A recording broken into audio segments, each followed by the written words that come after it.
which I think the result matched fairly well.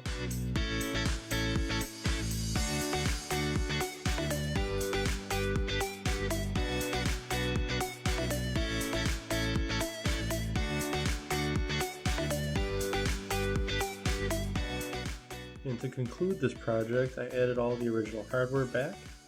In the end of the day, I only spent around $40 between wood, stains, and brushes in order to bring the chest back to its original self.